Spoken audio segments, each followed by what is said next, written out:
Welcome to So and So, brought to you by Bernina Made to Create.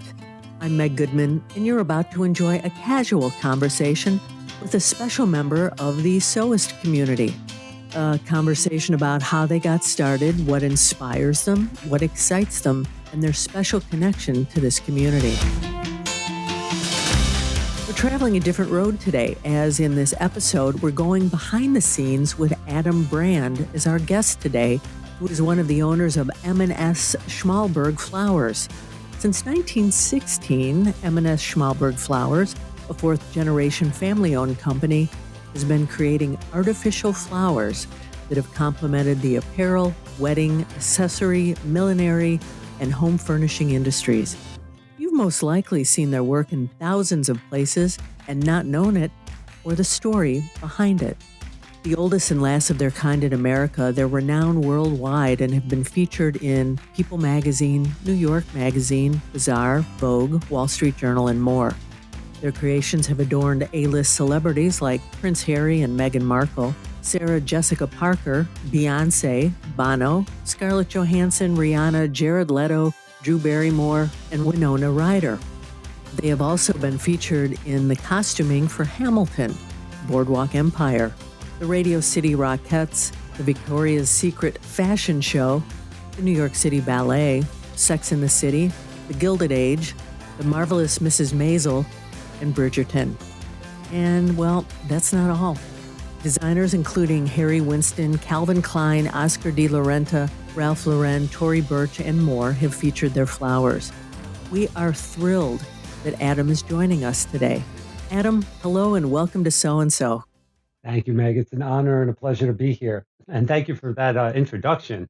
Well, I tell you what, I am just absolutely gobsmacked by what you all have done, and I did some research on your company. We're gonna talk about how you got to where you are. I'm sure you have some fascinating stories, and I've really been looking forward to this. You and I were talking before this about George Collegian, somebody else who is kind of ancillary to the whole industry. He was on this podcast. He is a world renowned artisan who pleats clothing, and we are, we see your creations everywhere, Adam, and just don't think about it. So today we're going to think about it. And I have to admit, I just never thought a company like yours existed. You never think of where this comes from, and I'm betting our listeners are kind of in the same boat. Um, and just the history of everything is fascinating, what you do. So we're going to ask you to take us back to the very beginning and talk about how this all started with the brothers Morris and Sam Schmalberg. What was the initial need? How did this all start? So I'm 41 years old. I was born in 1983. So it goes without saying that a lot of the information I'm going to share, particularly about the history, is things that have been passed down to me. And this is obviously one of them. The company was started in 1916 by my great great uncles, as you said, Morris and Sam Schmalberg. When they started the company, I read this in a book, and I can send you the reference.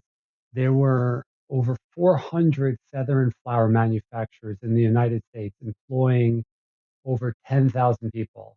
Uh, Today, I know of one feather guy who who's in the city, and we're the last flower guys. And there's a lot in between there that caused this to be the case. When they started the company, I'd love to give you some sort of romantic story that they picked up a flower and looked at it and said, "This is what I want to do." Uh-huh. But I think the reality is that they were just trying to provide for their family. This is what I've gotten from my dad and my grandpa over the years. This was a craft. There were people doing this. They didn't have enough money to open a dress house, so they had to pick a trade, pick something, and they were attracted to flowers. And visitors who come here today see hundreds, a few thousand dyes and molds. It wasn't like it back then. I wasn't here, but I know it. I would imagine that they started with a few simple dyes, a few simple molds. They started small, and just little by little, it progressed. And I don't even want to say it grew, because this is not that type of business. The garment district is an up and down roller coaster, and you have to be a special kind of person to be able to handle that, because there's been Hmm. times that we've had flower power eras, as my dad would call them, Hmm. where business is good, and there's rolls of fabric just waiting to be cut before we can even work on them, and we're giving multi weeks or months backlog. And then there have been times where you bring in fabric now and you pick up your samples tomorrow because we're just so slow. So it just, I like that, the flower power times. Now you said it was your great uncles. My That's It's my two greats, my two great greats. great uncles. They were my grandfather's uncles. Okay, so I want to talk, and I believe it's your grandfather who was their nephew who survived the Holocaust. Correct. And he was also shot in the neck in the factory in the late 19 or in the early 1980s, trying to break up a confrontation between two employees. So Oh my God, you've done your research. I tell you what, this is fascinating. So tell us about your grandfather. Grandpa Harold. So my dad always says that Grandpa Harold was God's example of just what a man can endure. Because, Mm, I think about my soft life today, and my problems and maybe your problems, and the things that cause us stress. And they are nothing compared to what this poor guy went through. mhm, My grandpa was in Poland when the war broke out. He lost his mother, his father, two brothers, a sister. They were all murdered, killed by the Nazis. I grew up and I heard lots of stories of just terrible stuff. He had the numbers on his arm. He would, my my dad would always tell me that, like, the day that my grandpa would get a stale piece of bread or a raw potato, rotten potato, it was like a filet mignon to you and mm, I, mhm, because of just the stuff that this poor guy went through. And this isn't a week or two. This is years of just terrible, terrible torture. And somehow he survived. And the story I've heard is one day he was in like the death marches, went to sleep, and people started hearing stories of the Americans were coming, and he went to sleep and he woke up, and the Nazis were just gone. They knew they knew it was up. They dispersed, and an American soldier like taps him on the shoulder and says like, hey, here's water, here's food, you're okay. Uh, and somehow he befriended this guy, and he told him, I have family in New York, Schmalberg, Flowers. My name's Adam Brand. My grandpa was Harold Brand. His mother's maiden name was Schmalberg. So I am purebred Schmalberg. I just have an easier last name. And this guy, they kind of saved him. They helped him get into America. He lived in Sam Schmalberg's attic, and he started coming to work at the business. I say this tongue in cheek. He didn't exactly have anything else going on, and so he started coming in, mhm, and the brothers had kids. But you got to remember, as you named a lot of celebrities and TV shows and designers. Now we're unique, but back then, this was one of many, many factories. I, I, I picture it as just a much mhm, darker, like dingier factory type atmosphere versus the bright, welcoming place that we have now. Not to say it wasn't bright, but I think you know what I mean. mhm, And so their kids weren't interested. Their kids went on to do whatever they did, and my grandpa eventually bought the business from the brothers, from his uncles, making him officially the second generation. He's a survivor in every sense of the word. We do a lot of factory tours. I've already done two today, one for some students, one for some visitors mm, from out of town. And my grandpa's story is so much intertwined with the Schmalberg story. He was a survivor of the Holocaust, and he was just a survivor of life. He was such a wonderful, good soul. All he ever wanted was just goodness for everybody. And I think a lot of those attributes are part of the reasons that we're the ones that are still here. He would have a good year, mhm. and he would keep the money in the business. He wouldn't go and buy something that he had no business buying. He wouldn't go spending. He would just, I don't know if it was the Holocaust or maybe that Depression era mentality, but it allowed him to weather the storms, because the reality is you would have your flower power eras, and then you'd have sometimes prolonged periods of time where there's just no work. Uh, he was a very likable guy, and he would. One of the stories I've heard is he would go to some of the designers we work with, asking like, "Hey, you got anything for me?" And there was a guy who's like, "No, I don't. But listen, why don't you? Do you have any money on you? I don't know, maybe he had $50 or something." He's like, "Why don't you give me $50? Take all these fabrics that I have. They were under the table extra fabrics that he had from the current."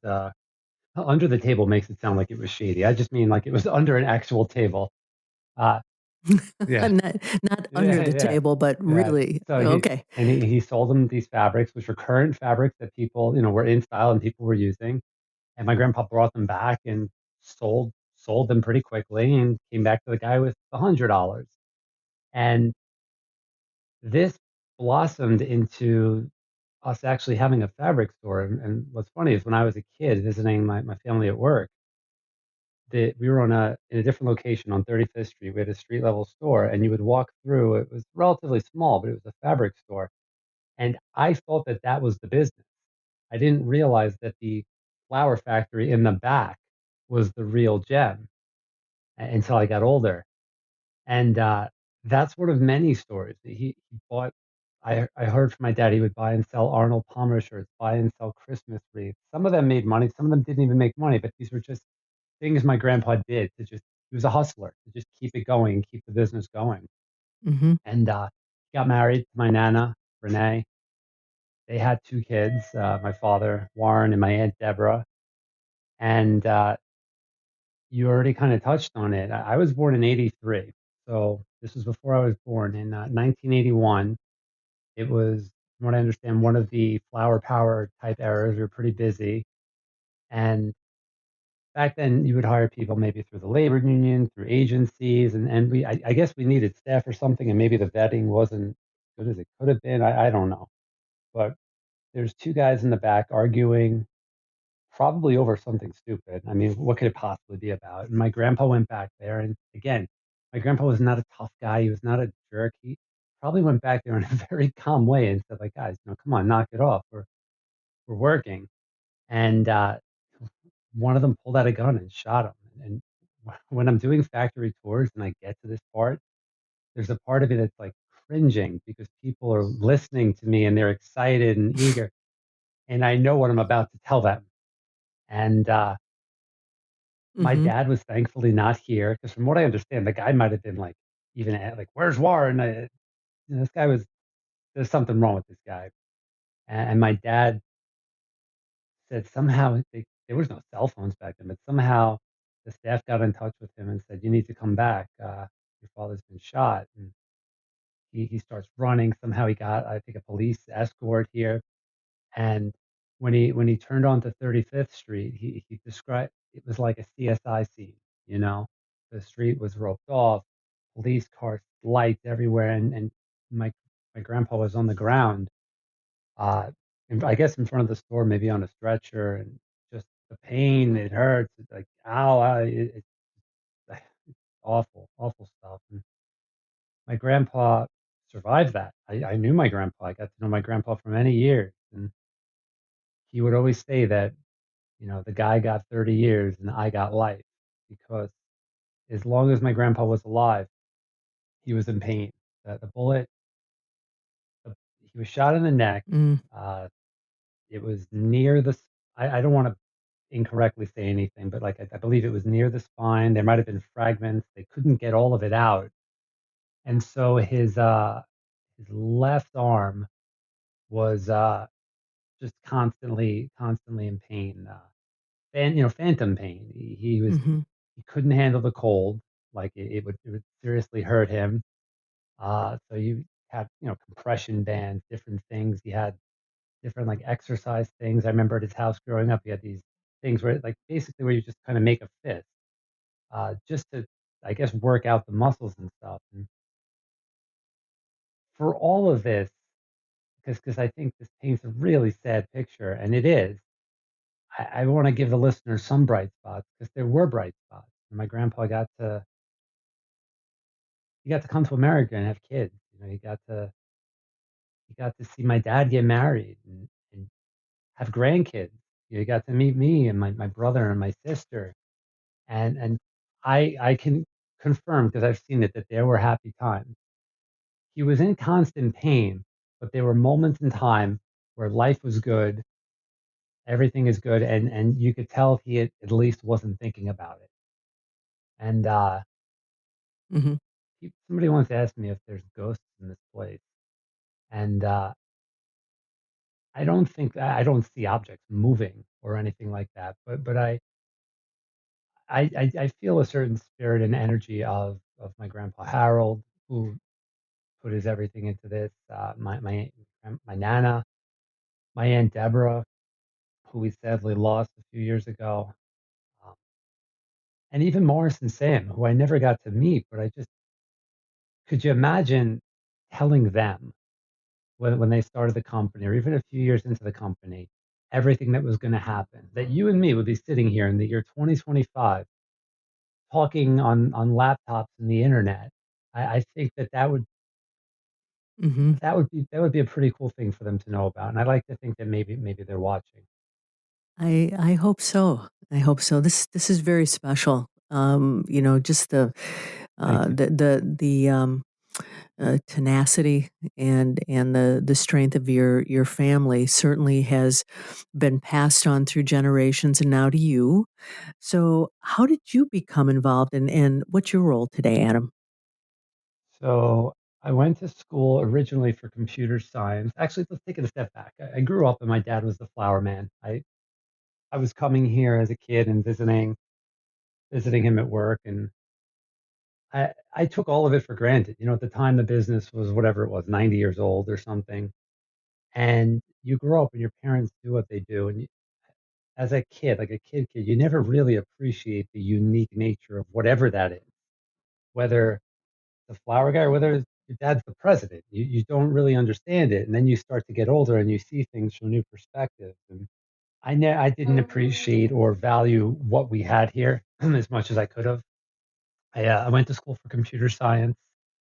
I went to school with the intention to party and to meet girls. Neither of those things were particularly prevalent in computer science. And so I pivoted and I changed my major to psychology, which, well, you get it. And I enjoyed it, and I graduated with a degree in psychology, and I wasn't Hmm. exactly sure what I wanted to do. I was working in a restaurant at the time, didn't love it. I was in, I guess, my mid-20s and didn't have any real, like, direction, and I just had this moment where I thought of Schmalberg, and I had worked coming in as a kid is one thing, but I had worked one time as an adult between college semesters where I came in maybe 25, 22 years ago, something like that, where I was legitimately here over the summer for 3 months, and I was actually working and contributing, mostly packaging, invoicing, like more of the logistics type of stuff.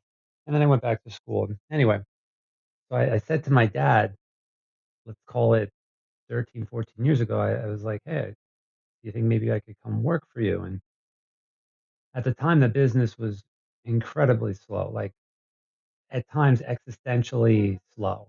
Hmm. And so his first thought is like, why would you want to do that? And I don't even know if I can afford to like really pay you. And so the whole arrangement started with him just agreeing to pay my train ticket, which anyone who's from New York knows that that's that's no small sum of money. It was a Hmm. few $100s, and I said like, pay my train ticket, and let's see how it goes. And my dad is a mensch. My dad's the best, and he was keeping track of like all of it. And I remember when I needed to get an apartment, he's like, "You've been working the past 2 months. Here's how many hours." Yeah, and he helped me like make a down payment and stuff. So it all worked out great. If you were to ask my dad, and I think if you were to honestly even have asked me at that time, what's going to be, he would have said, I don't know. You know, I was 25 years old, 27 years old, something like that. I was a man. I was a grown man, but I, I was immature. I didn't have the gratitude for what we have here. And I honestly didn't have the work ethic either. I had on like a Sunday night. I would have like those dreads of like, I got to go to work tomorrow. And then Monday morning, I remember walking through Penn Station, instead of being grateful that I have this wonderful place to come to and that I have this, I get to work with my dad and all this stuff, I would kind of like mope a little bit. And it took a few years for me to really grow into my own here. And I've thought about this, and I think a big part of what pushed me to take the next step was the eventual, not phasing out of my dad, but as my grandparents got older, as my aunt got sick, my dad had to help out with them more. And he would take trips to Florida here and there, miss a week, miss 2 weeks. He would eventually, he was only working 3 days a week and then 2 days a week, but maybe I'd miss a day, he'd miss a day here and there. And it kind of forced me to rise to certain occasions. Because before that, like I would kind of hide behind him, metaphorically.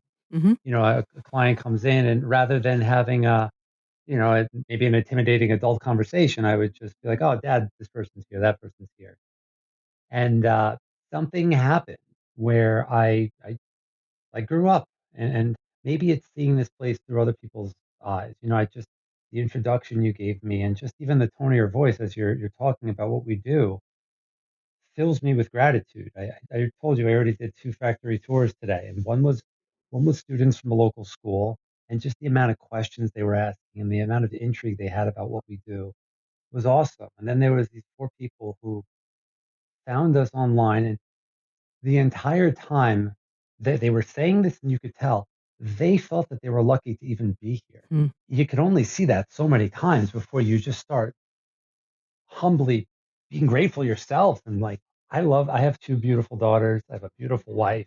My wife's pregnant with another daughter. I'm a girl dad. I love spending time with my family. I Hmm. love, love, love it. But Sunday night when I have to come back to work, I don't dread it. I look forward to it. Monday morning when I'm walking here, I'm like excited. I get a fulfillment from working. I enjoy working here. It can be very, very stressful at times. That there's some staff here who's been here longer than I've been alive. Uh, Miriam is one of them. She got to watch. She was here when my dad came in and said, "Helen, my mom is pregnant," and then she was here when I came in and said, "Barry, my wife is pregnant." That's And special. she got to, yeah, and she got to play with me when I was a kid making flowers. And I brought my oldest daughter Skylar, who's going to be 5 in May, and she comes in here, and morale goes up, productivity goes down, and she Indeed. and she gets to play, and I just see all these things, and how lucky am I? I get to it's kind of playing, and Miriam always says, she's like, people come and they watch us and they think like, oh, it's gonna be so great. I just make flowers, and no, no, no. We work. We get deadlines. We work with some serious clients who need something. They need it done right. They need it done now. The past couple of years, we did a lot for the Met Gala, and you would get for like 3, 4 weeks. It was, I don't want to say chaotic because it's organized, but it was very high stress because you Hmm. have you have something with Tory Burch that's a big deal, and potentially has a celebrity or 2 celebrities going to wear it, and you promised it for a certain day, and you can do it. But next thing you know, Marc Jacobs shows up and he's got one, and you can't turn it down because, as I said, up and down. So like, you got work, you have to make it work. We have to take any work we can get because we don't know. We could have these 3, 4 weeks of crazy stress, busy, and then the next 3, 4 weeks we could be looking for work and looking for things to cut. Hmm. And so there are stresses, but it's wonderful. And I every day I'm grateful that I have this place. And my dad sees that too. Like, that's we've had plenty of conversations. That would He would be the first to say that he wasn't sure where things were going to go, and that I'm all in now. Again, just gifts that your family continually give to each other. Um, Oh you yeah, thank mentioned you. you mentioned busy in the process and everything. I'm very curious. Now I know each of your flowers are created by hand. So can you just kind of take us through the process of how this works? Sure. And yet part of your question before was what exactly I do here, Yeah, yeah, yeah. and I'll touch on that too. I joke sometimes that I'm a glorified tour guide because there's some days where I'm just doing tour after tour. Mm-hmm. That's on I'm the job description, right? Oh, absolutely. Well, part Uh-huh. of I am a bit more front facing than my dad was because it's just a different world now. The amount of Mm-hmm. people that stroll up here and just are curious and want to see what we do and maybe buy a flower or two is exponentially more than ever happened. Sometimes I'm packing orders. Sometimes, if it's necessary, I could do the die cutting or the pressing, which I'm going to touch on a little bit. I could explain to you how to assemble a flower, but the reality is I don't have that artistry. That just my hands. I'm just not. That's not my skill set. Everybody has things they're good at and things they're not good at. So, any of the flowers that you see, whether it's on our website, which is customfabricflowers.com, or on our social medias. We're on Instagram, same thing, Custom Fabric Flowers. And if you scroll down any of those and you see any of the flowers we make, uh, they're all made here in our New York City studio, and they all start with a material. It could be a roll of silk, it could be a piece of leather, it could be your grandmother's wedding dress, it could be your blankie from when you were a kid, it could be a pair of jeans. My dad recently lost weight, and not with the shots. Like he just something happened. He just started lifting and eating right, and like it's amazing. It's a whole other inspirational story. And Mm-hmm. he brought in pairs of jeans that he definitely can't fit in anymore, and we made flowers out of them, and Hmm. so any material you could think of. Mm-hmm. And the first thing that we do is we cut it into panels. If we have enough fabric, then we cut it into squares that are about 50 inches. Sometimes we don't have enough to do that. So, like for example, if you're making a flower, I'm wearing a collared shirt right now. If you make a flower out of this, I would just cut the biggest rectangle I could, Mm-hmm. and we starch the material. It's a sizing. There's a few different starches we use, but the one we use most predominantly is a powder water mix, and you adjust the ratio depending on what you're making and depending on the material. So, for example, a silk organza, which is a really lightweight ethereal fabric, you would use a lot less starch because you don't want it to get shiny. You don't want it to become too stiff. You just want to give it a little extra body. Versus a heavier crepe, you might use more starch. And so in most cases, you submerge the fabric in this solution, you wring it out, and you stretch it on these wooden frames we have. The wooden frames are probably 40, 50 years old, replacing ones that were probably 40, 50 years old before them. Now, if it's a certain specialty fabric, like a leather or velvet, you don't want to do that because you could ruin the material. So for example, if you submerge a velvet, now the velvet's going to be stiff and not velvety, or if you do it to a leather, you're going to ruin the face. So materials like that we call it sponging. We'll basically take a sponge, put it in the starch, and wipe the back, or kind of like paint the back. And when done right, you'll have a velvet with like a little extra body. But if you touch the flower itself, it's soft and velvety as you want it to be. The next thing we do is we layer the fabric. And I'll do my best to articulate because you can't see. Basically, if you're making a carnation flower and each flower has 5 layers of a certain petal shape, and you're doing 100 of them, easy math, you need 500. Now, we're not going to literally cut one at a time. We'll fold the fabric. If there's no face, we'll fold the fabric multiple times so that we could cut maybe 4 or 8 or even 16 if it's thin enough. So if you're making, let's say, 100 carnation flowers, and each flower has 5 layers of a certain petal shape. Easy math, you would need to cut 500 of those. And we don't cut one at a time. We'll take the fabric, we layer it, sometimes by 4, sometimes by 8, sometimes by 16, depending on what the material is. If there's no face, we just fold it. If there is a face, then we have to cut it and layer it so that the face is all up, so that otherwise you'd have to start sorting through petals afterwards. It would just be too much work, especially if Mm-hmm. it's hard to tell. Like a leather or velvet, you could easily tell what the face is, but a silk satin faced organza might be a lot harder. So the die cutting process, the dies look like cookie cutters, and most of the tools that we have are pretty old. Some of them are over 100 years old. In the old days, they all had a long stem on top, and you would take a mallet, and I've seen pictures of like old time pictures of people doing this. And I actually seen Alex, who's been with us a long time, doing it as well. You have to swing the mallet hard, like harder than you think. And imagine if you need 500 carnation petals, the fabric's layered by 10, that means you got to do 50 cuts. Now it would be 50 swings of the mallet. Mm-hmm. This is what they had to do because the machines that we have now, even though they're not new to us, like didn't exist back then. About 50 or so years ago, we got a die cutting clicker machine, which is not exclusive to us. There are other people in different trades who use these for leather goods and handbags and other applications. And it's essentially it's an arm that comes out. It has way more power than any human arm. And so we take a saw, we cut the stem off of these dies, and we use the clicker machine these days pretty much for all of our die cutting. Mm-hmm. And that's something that I've gotten pretty proficient at, and I can do when needed. We have a lot of tools, and other than Alex, who is an encyclopedia, and my dad as well, I pretty much know the most about that part of the process of anyone here. Although I don't get to do it a lot because of how forward facing I have to be. Mm-hmm. So you have an order, you die cut all your petals, and they're all flat. There's no detail yet.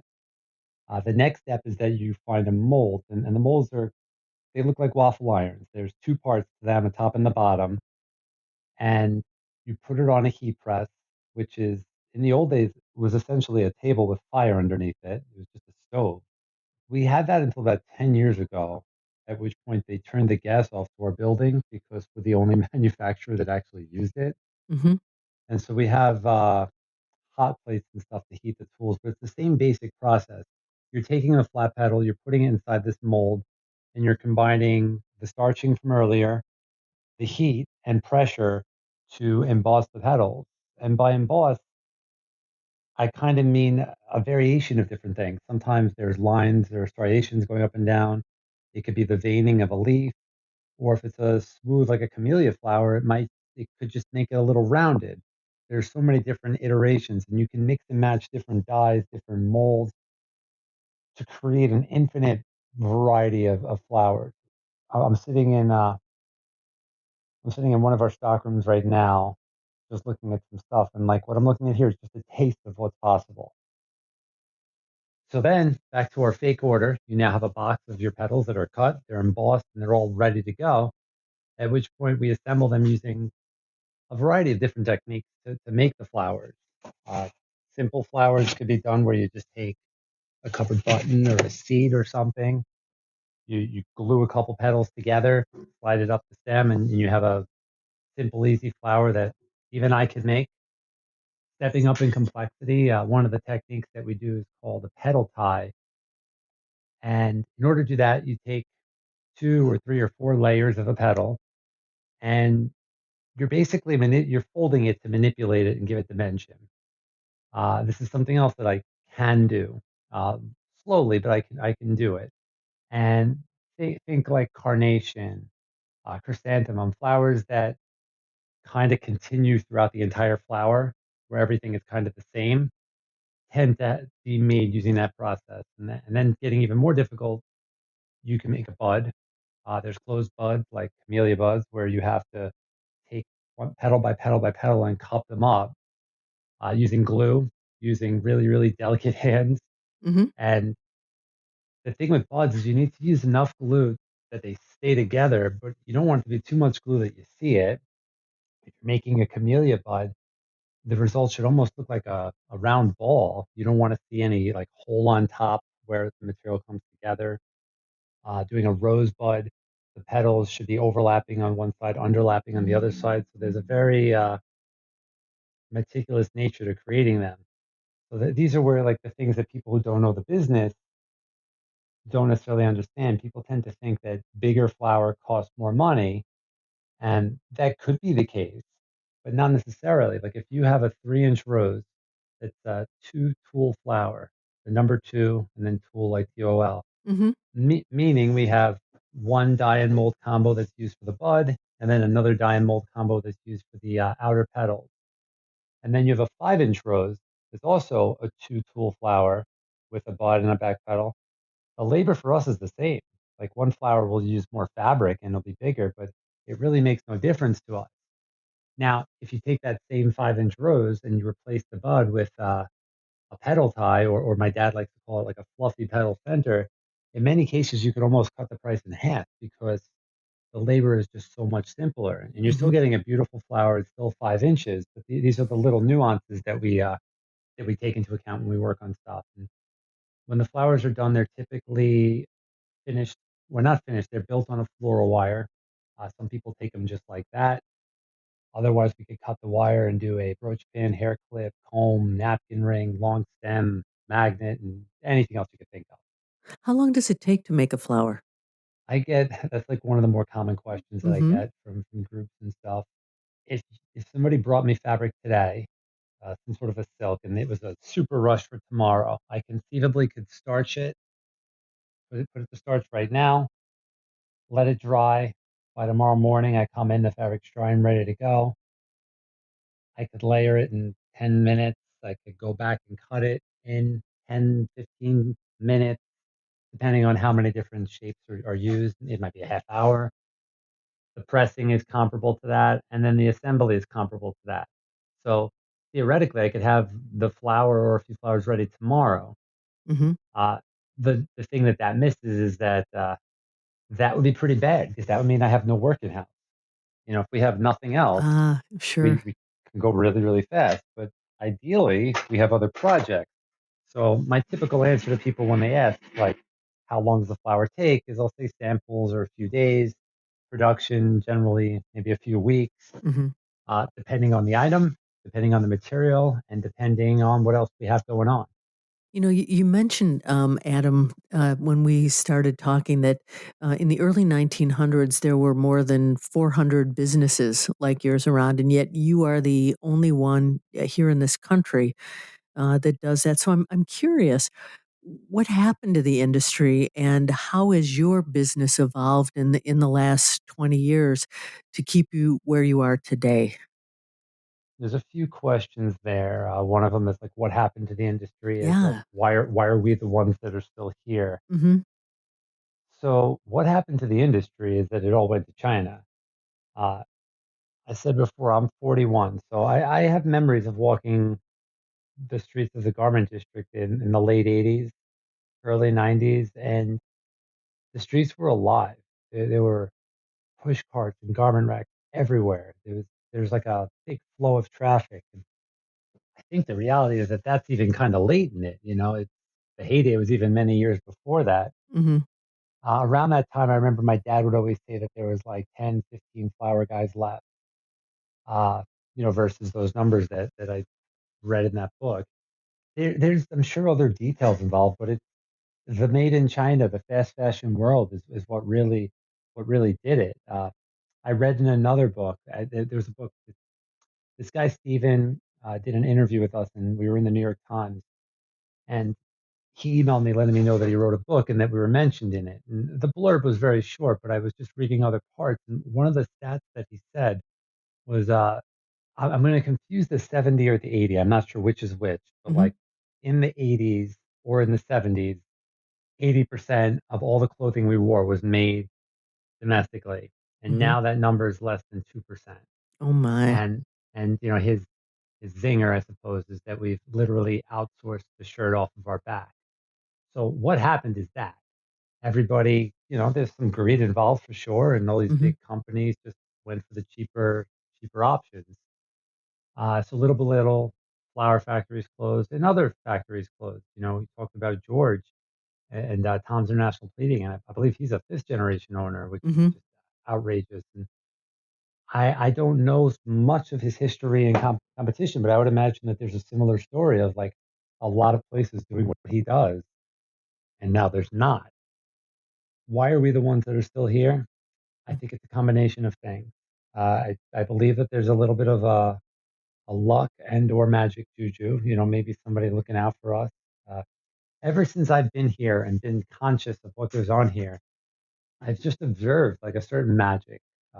When there's serious life things going on, somebody sick or something, the business is generally calmer. When my dad's standing at the cutting table, telling me with like a little bit of despair, like, it's not looking good. We need work. Suddenly Disney orders 5,000 flowers. Mm-hmm. So like something always seems to show up. So that's the magic part. But there's more to it than that. It's my family, to which I can't take credit. Like I'm doing my best now, but I'm talking about my grandpa, my nana, my dad. My grandpa towards the end when he was starting to like, lose it a little bit, even towards the very end, what's going on at Schmalberg. Uh, he would always he would always say, "Who you work? Are you working with California? Yeah, yeah, Grandpa. They providing the goods. That's what we call the fabric, the goods." Mm-hmm. Um, my dad, the dedication he has to this place, and I say has, he's been pretty much retired for 5 6 years, and yet he's called twice today already. Uh, every day I will hear from him at least once. He's in Florida right now. He has a pretty good sense of what's going on here, like what kind of work we have, who we're working with. When he was here, he was very, very much overseeing every little detail of what was going on. When business was good, he would he would come early. He would stay late. I remember days working Saturdays.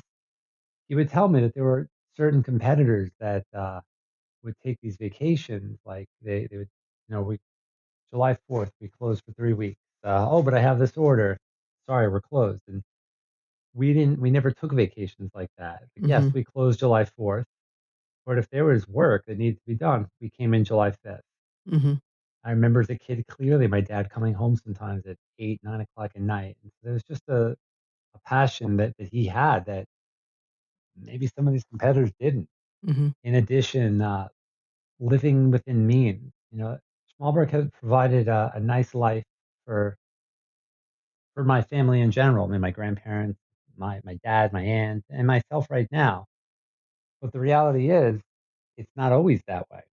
I remember when I was younger, we had maybe 40 people working here, possibly 50. It was a different time, but that's the type of work we had. And when I started working here, like as an adult, there were maybe 8 employees here, and there were days where we just didn't have enough work for them. And my dad would say like, "Hey, let's all stay home tomorrow. We have no work. We'll come back this day." And as a business owner, that pardon my French, that sucks. People are counting on you. They're counting on the business to support their families, and to not have work is a very scary, crappy feeling. COVID happened. As you would imagine, that was not very fun. Uh, Mm-hmm. there was a good year and a half where we were very, very slow.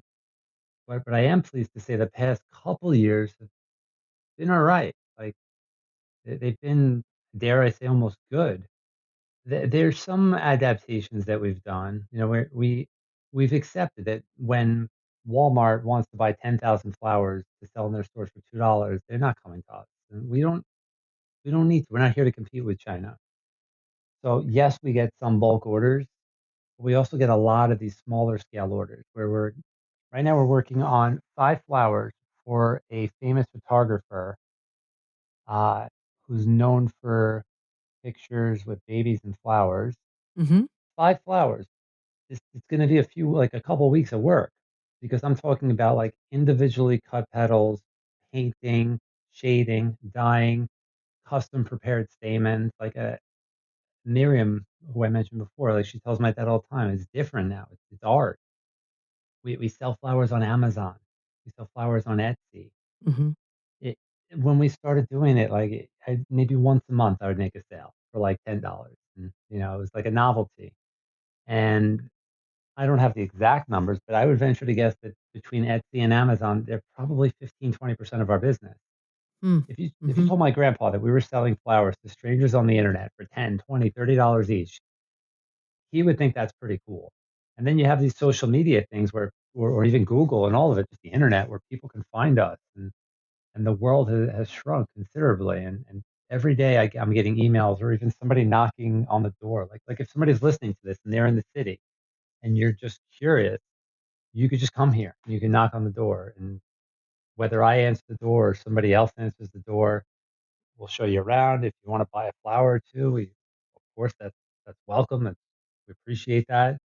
That's kind of who we've become. We've become this. It's not for me to say. She said something like iconic or something before. Like it's not for me to say, but I've seen it. I've seen just people and their excitement to visit this place, and I'm just the humble. I'm just the guy who's lucky to be here. And the tour guy. Yeah, I'm the humble tour The guide. humble tour guy.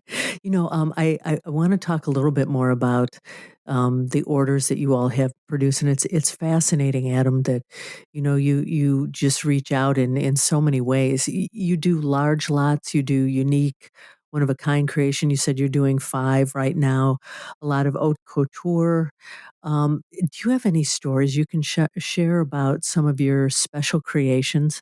Huh, I'd have to think about that. Okay.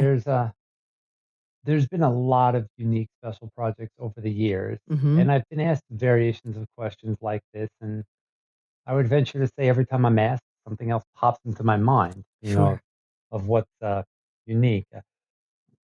Most recently, really ever since I've been here, just the celebrity things that have blown up.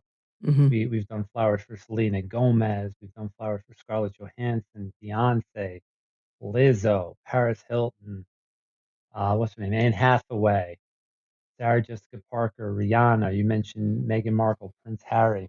Generally speaking, these people don't come here. You either get their stylist or a designer or something. So they're not gonna be knocking on your door for a I, tour yet. Beyonce did not come knocking on the door, but like one, I'll give you two that are in my head right now. Is actually I'll give you three even. Sarah Jessica Parker is aware of us, uh, and she had her people here when they were working on season 2 of And Just Like That, Mhm. and I think they might have even had her on like video, but I didn't get a chance to like talk to her. And we have this large pink flower, fuchsia y pink, that was hanging over one of the doors, maybe 20 something inches, and it had been there for a couple of years, and she loved it. They bought it, and I remember the guy telling me like, "You're gonna see this flower again." I'm like, "What do you mean? Like, you gonna send it to me?" It's like, "No, you'll see it." So one day I'm getting out of the train, and like it's a billboard by Penn Station with hyping up season 2, and it's all the characters in like in front of a table, and she's in the center wearing this giant flower. I'm like, that's pretty cool. You saw it again. That is pretty cool. There's Bridgerton. My dad, I've never watched the show. My wife watches it. My dad calls me one day essentially out of the blue, and he's like, "What's the deal with this Bridgerton? All these flowers, Adam. You got to reach out to them." And I'm like, "All right, I'll try." And costume designers are generally very kind, and they're connected. They seem to know each other a lot. And there was this guy David here who actually was working on the Sex and the City stuff. And I asked him like, "What's up with Bridgerton?" And he said that they had gotten their flowers from like Europe. They bought out some old stock lot or something like that. And I can't argue with that. I was like, "Okay, cool." I'm like, "It'd be great to work with them." And a few months later, I'm just at my desk and I get a phone call. It's like, "Adam, it's David." I'm like, "Who?" Like, "I'm coming by. I'm with Bridgerton." He comes by. Immediately I recognize him. And they came here and they probably bought 1,000 flowers from Mm. our random odd stock Mhm. because the show has, I've learned now, so many flowers, but they're not specific. There's just so many. Mhm. Versus we did flowers for the Gilded Age, and those were all custom, and they would order 2 of this and 4 of that, smaller scale stuff. I mentioned the Met Gala. The past 2 years, the theme has been very good for us, and we had a lot of projects.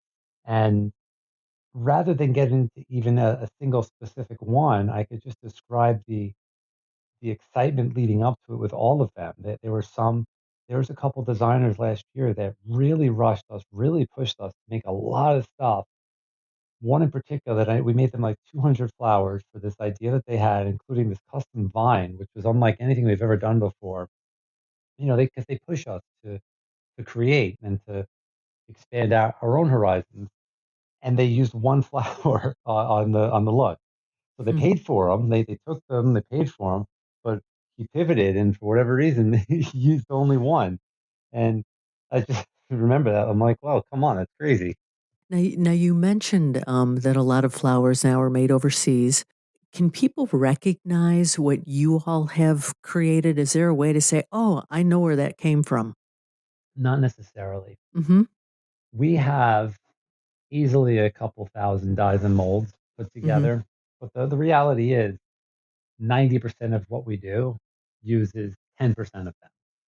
There's certain styles that we just make all the time, for or like variations of them. And for that reason, I can recognize things. My dad can I'll just look and I'll be like, oh, I remember, like, we made that clear as day. If you've been here, like people who've interned here, or my wife who's gotten a good sense of what we do, I do think that there's just an intuitive, like, looking at something, like, think I think Schmalberg made that. Mm-hmm. But there's no little watermark or telltale thing. I mean, you could usually use your own judgment. Like, if a dress is selling for $40 and it has a flower on it, it was made in China, Mm-hmm. because they're not spending $5 on a flower or more, because the whole thing is, it's for $40. If you see an Oscar de la Renta dress and the dress is $10,000, and I don't know how much they actually cost, but like an expensive dress, there's more of a chance than they might have had us make something special. So we'll keep our eyes open on the Gilded Age, Bridgerton, the red Sure. carpet, and we can easily say, I know where those came from. Real quick, you got a call at your company in 2016 that just kind of blew up your publicity. You got a resulting award. Can you tell us about that? Sure. So something like that has happened on a few occasions where we're contacted by something exciting, and and it turns into something exciting. So I know the one you're referencing. I'm sitting at my desk and I get a call from somebody and they're like, "Hi, I'm so and so, and I wanted to congratulate you. You're one of you. We'd like to make you one of the honorees for Martha Stewart's American Made." All right. And I'm a New Yorker.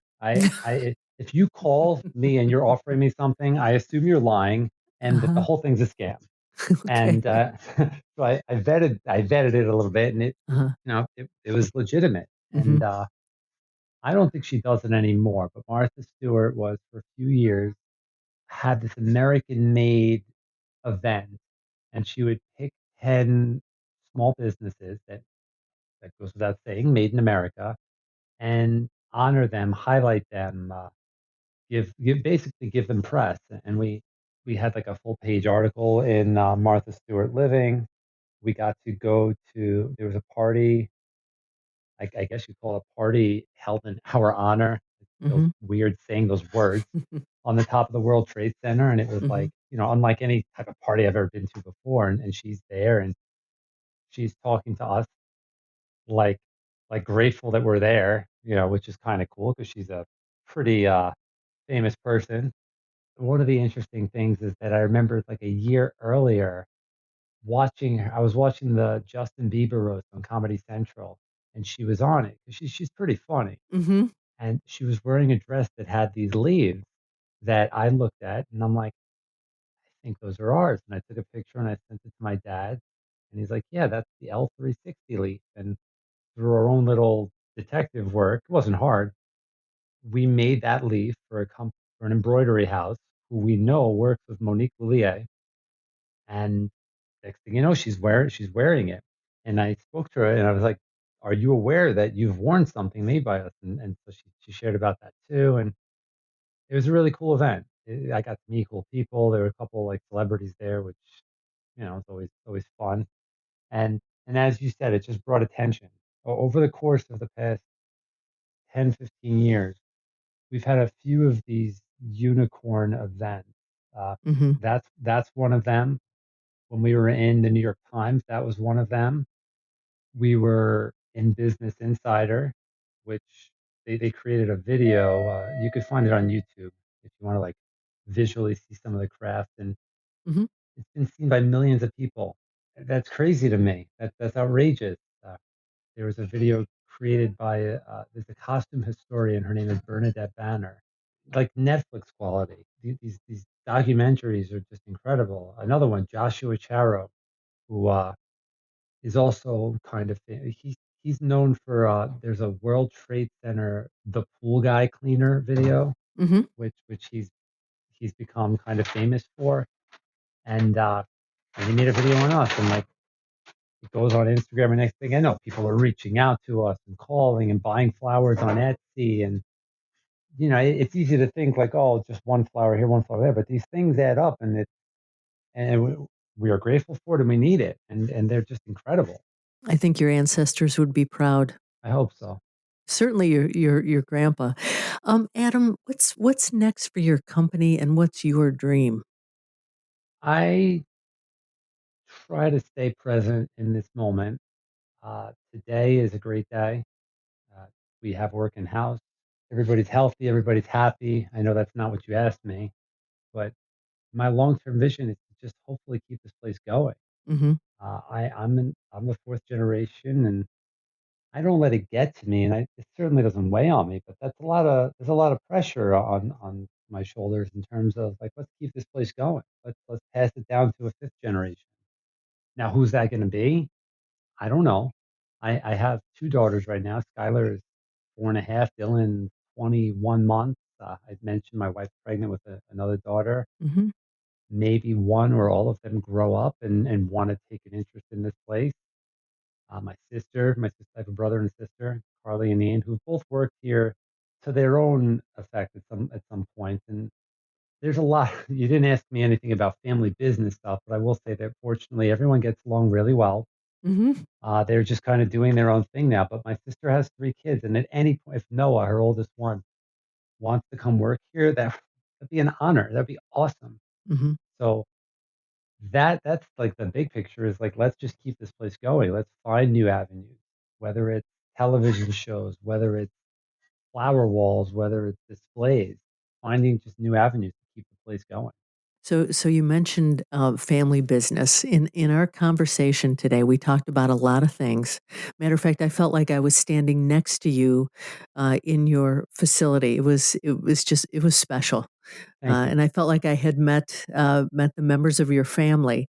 But in everything we talked about, Adam, is there a question I didn't ask you that you wish I had? No, there's nothing that I can really think of. I enjoy doing I obviously enjoy giving tours of the factory. I enjoy sharing the craft, and I enjoy these sorts of podcasts. This has become part of my job, Hmm. being a not that I'm a public figure, but being kind of a public representative Hmm. of the company. And if nothing happens from it, and I just have an hour where I get to talk to you, that's enjoyable to me anyway. But from the business end of things, I would love anyone listening to this to know that we would welcome you, and I mean that in any way you want. If you are in New York or coming to New York and you want to come check out the factory, you can reach out to us, or you could just if it's just a couple people, you could just pop in. If you're intrigued and you want to get a flower, we sell. We have the Etsy shop. We sell on Amazon, and Hmm.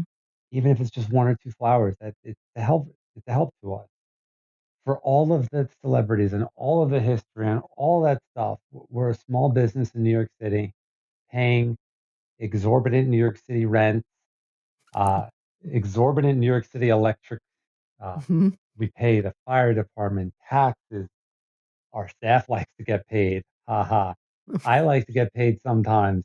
All these insurances and stuff. So, like for Sure. all of oh wow, this sounds cool. We're a struggling business, and there's no guarantees of anything. So, if you Hmm. have any sort of ideas or anything, and I don't mean you, I mean anyone listening to this that you think could be beneficial, reach out to me. I'll If you email us, it's going to go to my phone, and I will most likely be the one to respond. So let me ask you, how do people reach out to you? What's the best way for them to connect with you? Well, our phone number is 212-244-2090. You can just call. You could send me an email. I mentioned before our website is customfabricflowers.com.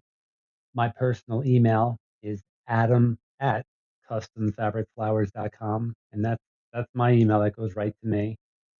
Or if you're local, you could just come up here. You don't need an appointment. The studio is open Monday to Thursday, 9 a.m. to 4 p.m. Why not Fridays? Ever since COVID, we've been closed on Fridays. Hmm. It it started because we just didn't have a lot of work and the commuting was terrible. Uh, but we've gotten used to it. The staff enjoys it. I get to spend time with my kids and my family, which is the most important thing to me. And we haven't fallen behind on anything. We get the work done. Hmm. So if you're in the city any of those days, you come on by. Adam, it's been a pleasure and an honor to talk with you today. Thank you so much for joining us. No, the pleasure was mine. Thank you, Meg. Well, there you have it. Thank you for joining us today and learning about a business that became a way of life and a connection to something bigger.